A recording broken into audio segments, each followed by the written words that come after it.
I'd like to demonstrate to you an example of what is called the lazy purl.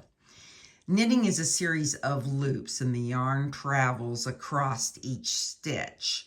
And sometimes in a rib, this is a knit 2 purl 2, you can get a little bit of a gap between the purl stitch and the knit stitch based upon the amount of yarn that's being used. So one of the things I like to use, especially in a larger, don't always use it so much in my socks or a small, finer yarn, but in a larger yarn weight where it's really going to show, I like to make sure that that's a little tighter. And you can see that this 2x2 rib looks really, really cinched up. And so how does it work? You do your 2 knits. First, I'll show it to you continental. So you do 2 knits. And then you'll bring the yarn forward as if to purl.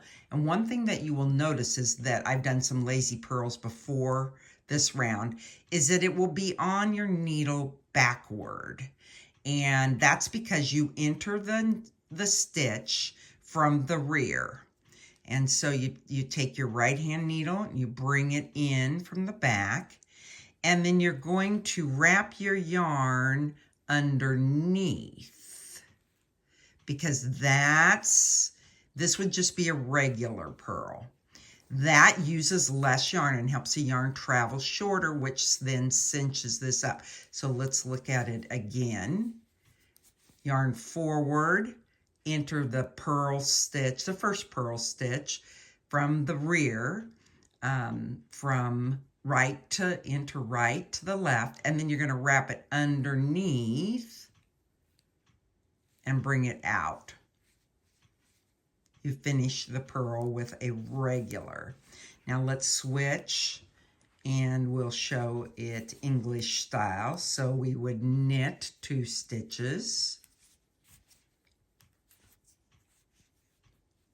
yarn forward between the needles, and you'll still enter the same way. So you'll enter the back of the needle from the behind, and then you'll come under your needle and over and back and out, and that creates the short. This one you would do as a regular purl, which would be up and over. Let's look at it one more time. Yarn behind to knit, yarn forward to purl, enter the purl from the back, wrap your yarn underneath your needle and out, then do a regular purl, which would be over your needle and out.